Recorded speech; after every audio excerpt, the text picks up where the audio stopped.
Hey! Oh, haha!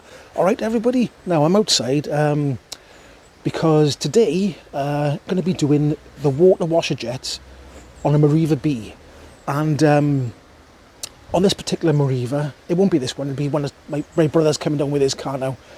On this particular Meriva, on the front bonnet, it's got a big plastic cover and the water jets are situated in that plastic cover, so you've got to take them off to replace and put new water jets on.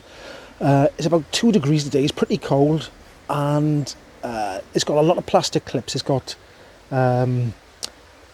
4 screws holding on by the looks of it, and a number of plastic clips, and the plastic clips could be a bit brittle in this weather, so I might try and warm them up slightly with a hairdryer so they don't break or crack. And the problem is that the water jet on the further side, the driver's side, furthest away from the pump, it's a bit of a, the jet's a bit of a like that. It's not actually going anywhere. It's not cleaning the screen. Instead of messing about trying to clean, I tried to clean them before the water jet, but it didn't come back. So instead of messing about, 2 brand new ones, cost about 14 quid. I'll put the part numbers or the packets up by here so you can see the part numbers if you ever need to do the job yourself. And another problem could be that the washer reservoir where the pump comes out, there's usually a rubber bung, and the rubber bung has got a built-in filter, and that can get bunged and clogged up by the dyes that they put in the washer fluid. You buy some cheap dyes and they can tend to clog up the little rubber filtery thing, and that can make the water jets a little bit weaker. So it could be a combination of 2 problems. But anyway, we're going to take this off without breaking it, I hope, and see if we can change them and see if it fixes it. So let's crack on. Ho-hoy!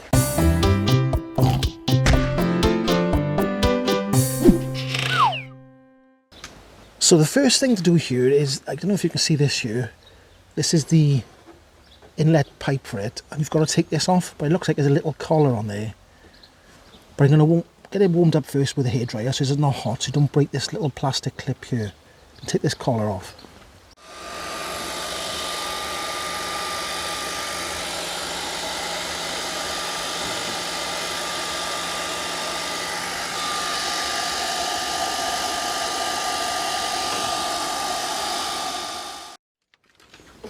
Yeah, I can see if you just turn that clip around there, like that there, it pops off. It comes off quite easy actually. If you can see there, a bit dark, but that's what it is there, look.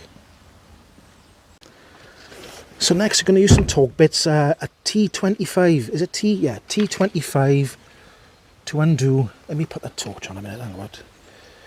Right, T25 to undo these 1, 2 bits there. Another one there, T25.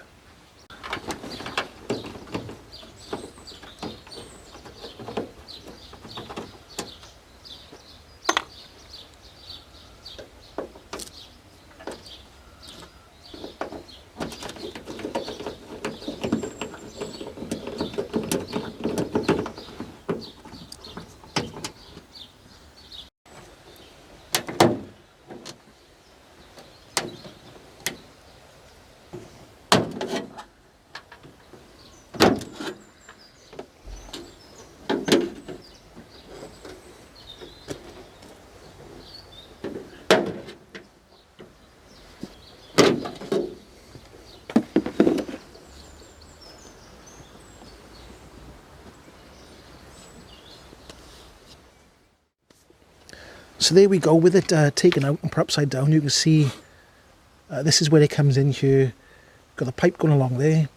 Let me turn the light on a minute so you can see a bit better. So it comes in there. Pipe goes along into the first one. There's a T on this first thing. You can see there's just 2 clips holding that on there.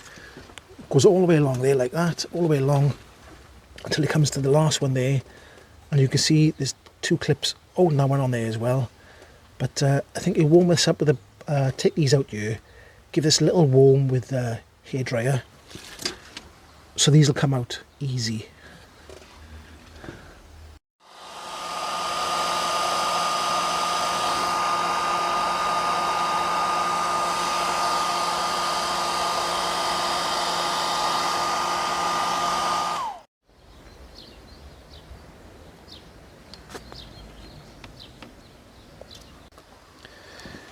can see there along there, look, giving a nice clean off, because it was stinking dirty under there. There was loads of dirt and grime under there, because obviously it doesn't get clean because of plastic covering. And the new nozzles are in now, and we're just gonna, it's a simple matter of pushing it back on. But some of the clips have been broken, so we'll have to order some new clips and take this off again, put the new clips on and then put it back on. Unfortunately, clips do get brittle after time and they do tend to snap. So if you're thinking about doing this job, maybe order some clips in. I'll try and look up the part number. If I can find the part number for the clips, I'll pop that in the video as well. Okay, so there's the washer jet left hand. That's 13250-470. And then you got this one here. It doesn't say right hand, but that's 13250-469. That's the part numbers you need for both sides. Okay. Right, okay, it's all back in, all plugged in, all nice and tidy. Nice new clips in. Going to give it a go now and see if both of the nozzles work as they should. So let's wait and see what happens. See if it's oh, there we go. There we go, got an even spread either side now, which is perfect. I don't know if it's quite high enough, but it probably could do with being a bit higher, I suppose. But there's not like one weak nozzle over there now. That one wasn't squirting out at all over there. Right, okay, so I was talking about dirty jets and whatnot, okay? And these don't look, you can't see down inside them. But anyway, the reason why this one goes over here, over this side, because obviously this one has got the T junction. Anyway, over this side, this was the one that was weak. And if you look on the bottom here, I'll try and see if I can show you, if it focuses on it. Where is it? So you can see, oh, that's trying to focus on the car there. Let's try and get that to focus on there. Put my hand there. Right. You can see a residue on the end of there, and the reason being is, it's hard to show this, but there's a crack in it. See if how can I'm trying hard to focus and find the crack. Right, the crack is there. This is terrible. The crack is there. Stop it. Right, the crack is going along there, and it was leaking out by there, look. You can see all the residue there. So that is why it was going funny, because there was a crack down there. So there we go. That was the problem. And the power flow seems pretty good now. And I think my brother did say that he is going to check the washer fluid bottle and check the filter, because, you know, the power was good, but it could be better. And the car's 12 years old, so you're going to take the wheel liner off. If you take the wheel liner off, take the wheel off from the wheel liner, you can get to the pump and you can pull out the rubber bung thing, give it a quick clean, bung it back in, and jobs are good then. Okay then, there you go. If you've got a Meriva B, I hope this helps you out. If you've got a problem with the water jets on the driver's side, because it looks like it's that crack in the thing is fatigued over time, and that probably will happen to most Merivas, and that's the problem. So if you like this video, give it a like, don't forget to subscribe, click the bell, do all them sorts of nice things, and I'll see you in the next one. Ho-hoi!